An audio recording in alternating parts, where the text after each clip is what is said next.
Ya, sumbernya dari mana? Sumbernya dari pemerintah nih, tahun 2012 sampai saat ini belum dicabut. Ya, belum dicabut sampai saat ini.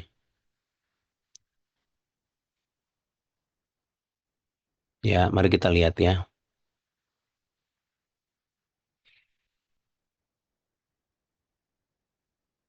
Ya, jadi ada pendahuluan, ada latar belakang, tujuan, dasar hukum, ruang lingkup, kewenangan pemerintah pusat dan daerah dalam pelaksanaan standar pencegahan dan pengendalian infeksi. Jadi ada kewenangan pemerintah pusat dan daerah gitu, sampai sampai diatur oleh pemerintah loh. Saking pentingnya ya. Kalau nggak penting pasti nggak akan diatur ya. Ya nggak. Kalau nggak penting pasti ini diserahkan aja ke masing-masing dokternya lah. Serah-serah aja mau dia pakai cara steril apa. Tapi karena ini penting dan sangat menguasai, nah, maka kemudian diatur oleh pemerintah ya. Terus upaya pencegahan dan pengendalian infeksi yang pertama pencegahan dan pengendalian infeksi terhadap pasien tuh ya. Kemudian pencegahan dan pengendalian infeksi terhadap tenaga pelayanan kesehatan tuh. Terhadap pasien dulu antara kita terhadap pasien, kemudian antara kita dengan tenaga pelayanan kesehatan gigi misalnya dengan perawat gigi, apalagi dengan radiologi gigi ya. Maka itu penting. Nah, PPI pada eh, tenaga pelayanan kesehatan gigi ini ada kewaspadaan namanya, ada kewaspadaan standar, ada penanganan linen, maaf, ada kewaspadaan standar, kemudian yang kedua kewaspadaan berdasarkan transmisi. Nah, ini harus tahu ya. Ya, jadi kewaspadaan standar itu tadi kebersihan tangan, menggunakan alat pelindung, manajemen limbah dan benda tajam, dan manajemen lingkungan. Nah, ini lebih lebih kompleks, lebih harus tahu lagi deh ya. Kalau praktek, ternyata limbah yang kasa-kasa yang kita habis bersihin pasien, habis cabut gigi, berdarah-darah ya, kena saliva pasien itu juga ada pengaturan yang pembuangannya di mana. Dan yang paling penting apa coba? Jarum suntik yang kita gunakan. Nah, masa tega deh dibuang ke sampah rumah tangga, kemudian nanti diangkut oleh pemulung, ketusuk. Gara-gara suntik yang kita buang ke tempat sampah normal, tempat sampah rumah tangga. Tentu harus beda dong. Masa sampah infeksius yang udah kena nanah, bernanah-nanah misalnya, atau kena saliva, atau kemudian kena darah, disamain dengan sampah rumah tangga. Ya nggak mungkin lah. Ya kasihan nanti para petugas kebersihan kita. Ya, nah itu diatur ya. Makanya kemudian ada manajemen limbah dan benda tajam tuh. Kira-kira dokter gigi banyak menggunakan benda tajam nggak deh? Banyak Banyak banget dokter. dokter. Banyak deh, banyak ya. Terutama nanti di bedah. Ya, banyak benda tajam. Nggak di bedah aja udah banyak benda tajam. Ya. Nah, jadi itu manajemennya harus ada. Kemudian manajemen lingkungan. Terus kemana kemana itu pembuangan air yang pasien kumur-kumur habis cabut gigi atau penambahan itu kumur-kumur kan masuk ke apa ini ya dental unit kan, saluran airnya. Kemudian dibuangnya kemana? Itu ada aturannya juga. Penanganan linen, linen ini tahu nggak deh apa deh? Linen ini kain-kain yang digunakan pada saat di kamar operasi ya. Tapi kalau di praktek ya kain-kain yang digunakan untuk nutup mulut pasien atau wajah pasien pada saat mau operasi, yang digunakan untuk ini pasien apa ini pasien ya apa menutup badan pasien, terus linen yang digunakan yang kita pakai gitu ya. Nah, itu juga itu harus ada aturannya ya. Kemudian peralatan perawatan pasien, perlindungan kesehatan karyawan, penyuntikan yang aman, etika batuk. Nah, itu batuk itu ada etikanya ya. Nah, baru kemudian kewaspadaan berdasarkan transmisi ya. Ya, ya. Nah, ini dia. Sebentar. Mari kita masuk ke ini kan baru daftar isi ya.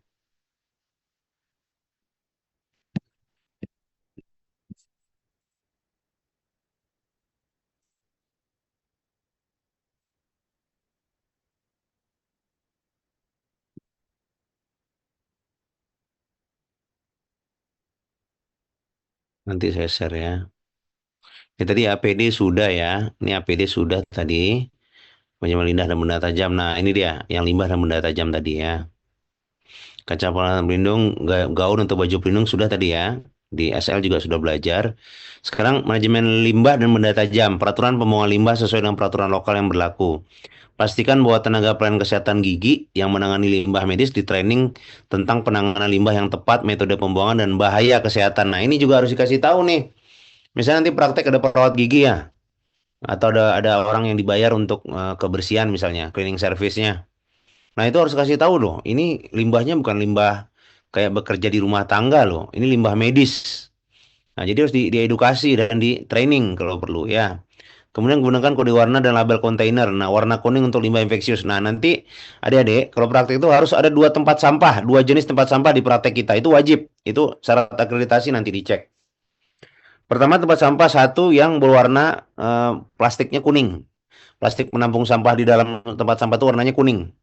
Nah, kalau kuning itu adalah untuk khusus limbah infeksius, misalnya darah pasien, nanah pasien, kasaliva pasien, gigi yang mau dibuang, habis dicabut mau dibuang, muntah pasien, apa semuanya yang infeksius masuk ke warna kuning. Nah, kalau warna hitam untuk limbah non infeksius, misalnya apa? Bungkus spuit, ya kan kita buka spuit itu ada bungkusnya kan? Terus kita habis makan dari luar misalnya makan ciki, makan apa? Nah, itu boleh buangnya di yang non infeksius ya di kotak sampah satu lagi yang warna plastiknya hitam bukan kuning. Jadi ingat kalau kuning itu infeksius, kalau hitam hitam apa?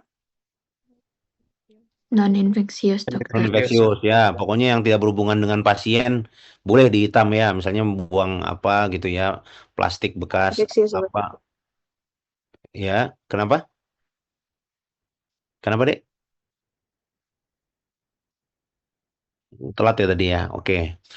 Kemudian jadi hitam dan kuning harus ada di tempat praktek kita ya. Ada dua tempat sampah ya. Kemudian gunakan kode warna sudah dan label kontainer ya. Jadi nggak hanya warna kuning aja, tapi tuliskan di sana ada label sampah infeksius. Kemudian yang hitam ada tulisan label sampah non infeksius gitu. Ya, harus ada itu ya nanti kalau praktek ya. Ingat ya. Kalau nggak nanti ditutup prakteknya loh. Kalau nanti dari dinas kesehatan mau sidak. Coba mau lihat prakteknya dokter gigi Tifa. Loh, mana tempat sampahnya? Jadi buang sampah kemana? Keluar dok sampah rumah tangga, aduh kena deh. Nah, bisa kena hukum kita bisa ditutup prakteknya. Kemudian tempatkan limbah tajam seperti jarum, blade scalpel ya, scalpel itu untuk blade pisau bedah, orthodontic bands, pecahan instrumen metal dan bur pada kontainer tepat yaitu tahan tusuk dan tahan bocor. Kode warna kuning. Jadi kalau benda tajam itu ada namanya safety box yang diberi label warna kuning. Ya, label warna kuning itu ada logonya itu. Kalau nggak salah logonya khusus benda tajam gitu. Nah, itu safety box, ada box tebal begitu ya. Jadi nanti adik-adik harus punya safety box khusus untuk naruh yang tajam-tajam, jarum suntik kah, pisau kah, pecahan ampul anestesi. Anestesi itu kan kita patahin tajam itu ya, itu masuknya ke sini ya. Kemudian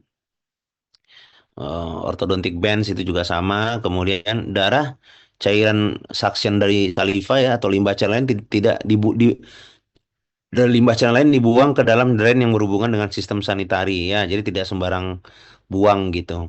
Buang gigi yang dicabut ke limbah infeksius kecuali diberikan kepada keluarga. Ya, diberikan keluarga pun harus dibungkus dalam plastik ya. Jangan berikan nih bu, pegang bu. Padahal itu giginya udah habis dicabut, udah kena darah, kena saliva, kena bakteri gitu ya.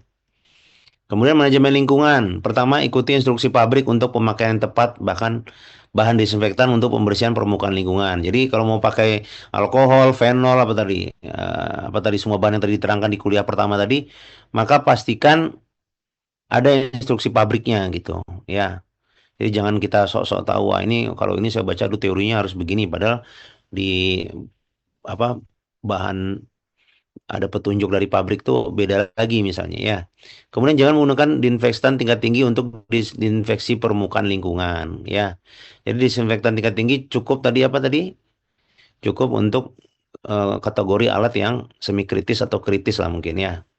Ya kalau yang cuma permukaan dental unit, permukaan kaca kaca lampu dental unit, permukaan tuh ya cukup dengan disinfektan yang rendah saja kan, diusap-usap gitu ya, digosok gitu. Kemudian pakai alat pelindung diri saat melakukan pembersihan dan disinfeksi permukaan lingkungan. Nah, jadi kalau kita membersihkan alat itu selalu pakai alat pelindung diri ya, mulai dari sarung tangan, masker sampai kacamata atau face shield ya. Pasang pelindung permukaan untuk mencegah permukaan kontak klinik terkontaminasi, khususnya yang sulit dibersihkan seperti switch on dental chair dan ganti pelindung permukaan setiap pasien. Nah, itu jadi setiap yang dipakai pasien, satu pasien jangan dipakaikan lagi ke pasien berikutnya ya. Makanya di pasaran tuh banyak dijual yang disposable, yang untuk pasien itu ya disposable. Jadi begitu pasien satu ganti pasien berikutnya ganti yang baru, yang tadi aja dibuang. Sekalipun tadi yang itu nggak kena darah nggak kena apa-apa, tapi udah dipakai sama pasien ya harus dibuang untuk disposable ya. Tapi kalau yang tidak disposable ya harus disterilkan. Nah kalau disterilkan maka pasang pelindung permukaan untuk mencegah permukaan kontak klinik terkontaminasi, khususnya yang sulit dibersihkan. Lihat seperti dental unit itu kan ada switch on-nya ya agar dia dihidupkan, nah, maka pasang mungkin plastik gitu ya untuk mencegah permukaan. Jadi agar dia nggak kena, jangan-jangan nanti switch on-nya itu disitulah bakteri gara-gara kena muntah, kena saliva, kena darah pasien yang muncrat ke bawah gitu. Dan ganti pelindung permukaan setiap pasien ya, jadi setiap pasien ganti. Kemudian bersihkan dan disinfeksi permukaan kontak klinik yang tidak dilindungi dengan pelindung setelah kegiatan satu pasien. Gunakan disinfeksi tingkat sedang jika kontaminasi dengan darah. Nah, jadi adik-adik, jadi setiap satu pasien pindah ke pasien berikutnya, itu harusnya asisten kita atau petugas kita mensterilkan atau mendesinfeksi permukaan dental unitnya, permukaan meja dental unit, pembuangan air dental unit, sampai lampu pun kita bersihkan dan sterilkan gitu ya. Kemudian bersihkan seluruh permukaan lingkungan, lantai, dinding, meja, troli dengan deterjen dan air atau disinfektan tergantung dari permukaan tipe dan tingkat kontaminasi. Nah, jadi jangan udah 20 pasien tapi itu lantai di praktek tuh nggak pernah dibersihin. Aduh, jorok sekali ya. Jadi nanti pasien tuh bisa menilai mana dokter gigi yang jorok, mana yang dokter gigi disiplin dengan kebersihan dan pengendalian infeksi, pencegahan. Pencegahan dan pengendalian infeksi. Jadi pasien sekarang kritis ya, dia akan datang ke praktek yang steril, menjunjung tinggi prinsip pencegahan infeksi silang. Nah, itu pasien tuh sekarang tuh udah well educated loh. Jangan sangka pasien saya terserah lah mau ke praktek siapapun yang penting gigi saya ditawat enggak. Pasien sekarang tuh dia lihat-lihat, dia dibaca dulu. Oh, klinik dokter gigi Tifa. Ah, coba kita cek ya. Standar sterilnya tinggi nggak? Ah, tuh. Itu pasien suka begitu ya. Jadi pasien hari ini tuh berbeda dengan perbedaan pasien-pasien zaman dulu. Kemudian bersihkan kain pembersih setelah digunakan dan keringkan sebelum dipakai ulang. Nah, setiap kain yang digunakan untuk membersihkan tadi dental unit semua itu harus dikeringkan dan digunakan ulang dan disterilkan dulu jika akan digunakan, atau gunakan yang sekali pakai, disposable kain yang langsung buang. Nggak capek-capek lagi kita bersihkan ya. Kemudian sediakan cairan pembersih atau cairan desinfektan setiap hari. Itu harus ya, ya harus ya alkohol dan lain-lain. Bersihkan dinding pembatas ruangan, gorden, jendela di area perawatan jika terlihat kotor, berdebu dan bernoda. Segera bersihkan tumpahan darah dan atau bahan infeksius selainnya menggunakan cairan desinfektan. Nah, itu penting ya. Jadi kalau ada pasien tiba-tiba muntah ke dental unit kita itu harus dibersihkan dulu baru bisa terima pasien. Jangan pasien berikutnya panggil. Padahal muntahnya, darahnya aja belum bersih lagi, belum dibersihin. Ya, halo, halo. Halo dengar. Halo dokter. Nanti saya sibuk ngomong sendiri loh, kayak orang gila. Ternyata sudah terlempar dari Zoom. Halo, Halo dokter. oke, Ya dokter. oke. Kemudian segera bersihkan tumpahan darah itu sudah. Hindari penggunaan karpet dan furniture dari bahan kain yang menyerap di daerah kerja. Laboratorium dan daerah pemulasaran instrumen. Nah, justru deh, dulu kita menganggap karpet itu cantik ya, kalau pakai karpet klinik kita ya. Ternyata itu tidak disarankan menurut peraturan pemerintah ini. Harusnya kalau di lantai lantai saja, nggak usah pakai karpet yang lain, nggak usah dirancang-rancang dia pakai kain itu. Justru itu menimbulkan retensi bakteri, justru ngumpul di sana di karpet itu. Nah, maka hindari penggunaan karpet dan furniture dari bahan kain yang menyerap di daerah kerja, laboratorium dan daerah pemrosesan instrumen. Ya, paham sampai di sini? Paham Halo? dokter. Paham Jadi kalau dokter. bikin praktek nggak usah nanti ada misalnya yang nawarin, dok nanti prakteknya kita bikin karpet yang bagus ya dok. Nah, jangan mau ya, ya Jangan mau. Justru menurut aturan tuh baiknya jangan pakai karpet karena biar bisa mudah dibersihkan dan kalau lantainya bersih itu mudah ya daripada karpet kan kita nggak tahu. Ada yang bahan tambal yang beracun itu deh apa ya coba deh yang zaman dulu dipakai sekarang nggak lagi. Itu bisa apa bisa menetap dalam karpet tuh beberapa bulan gitu beberapa itu tuh tanpa bisa dibersihkan gitu. Efeknya masih ada gitu. Ya jadi hati-hati ya kalau kita menggunakan karpet dari bahan kain atau bahan lain dari bahan kain. Kemudian penanganan linian kain alas instrumen, kain sarung dental unit. Nah, kadang kan pernah lihat nggak deh dokter gigi yang dental unitnya pakai pakai sarung sandaran itu udah dibikin kayak anak-anak gitu ya. Itu juga sah-sah saja tapi segera diganti jika terkontaminasi dengan darah, cairan tubuh atau bahan infeksius lainnya. Ganti linen di antara pasien tuh.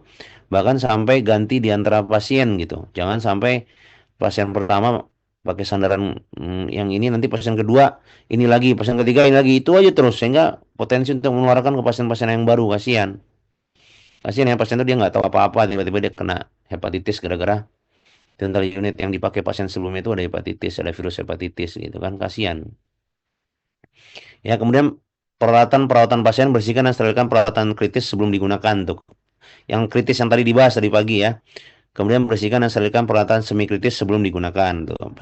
Kritis, semi kritis, biarkan pembungkus alat mengering di sterilisator sebelum ditangani untuk menghindari kontaminasi.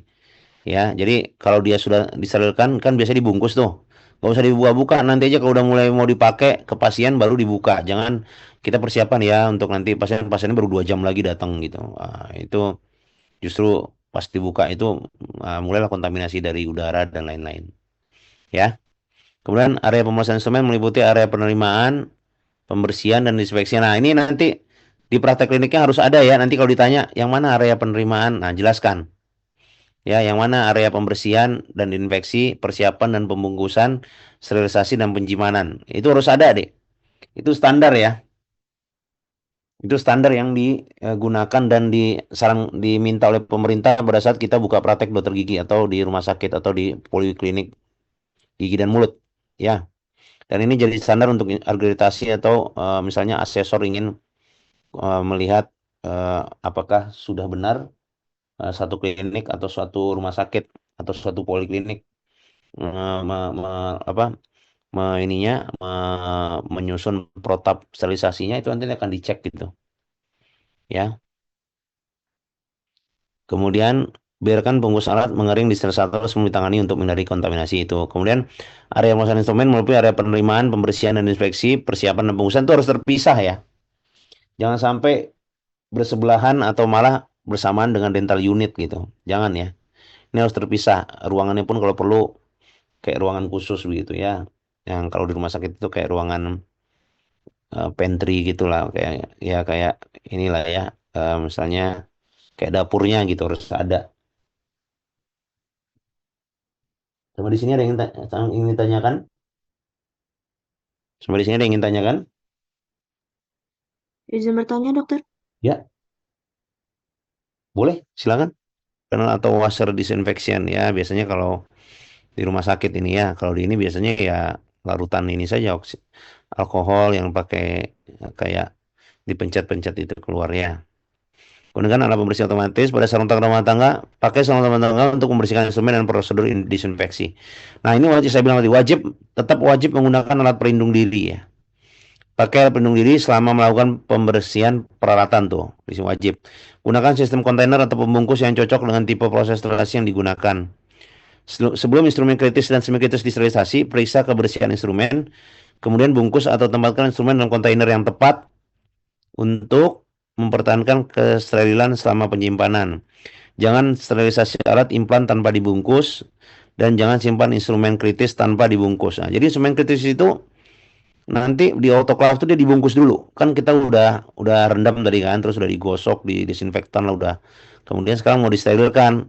Nah, biasanya itu dibungkus dulu. Dibungkus dulu alat-alat itu kayak dibungkus sarung gitu, kayak di ini di wrapping gitu baru kemudian nanti disterilkan. Ya. Ya, makanya jangan sterilisasi alat timbal tanpa dibungkus dan jangan simpan sebagai tanpa dibungkus ya. Kemudian nanti alat itu pada saat selesai disterilisasi dengan autoklaf dia tetap terbungkus dengan itu kan. Jadi tetap nanti penyimpanan itu dalam kondisi dia dibungkus. Nah, jangan lupa perlindungan kesehatan karyawan ya, termasuk kita dokternya ya. Dokter kan juga karyawan ya. Pertama imunisasi ya.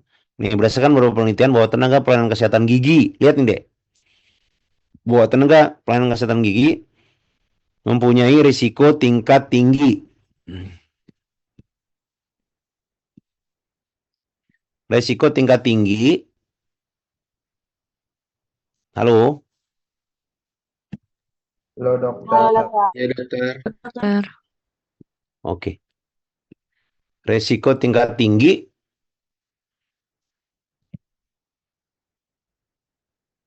terhadap penularan hepatitis B, influenza,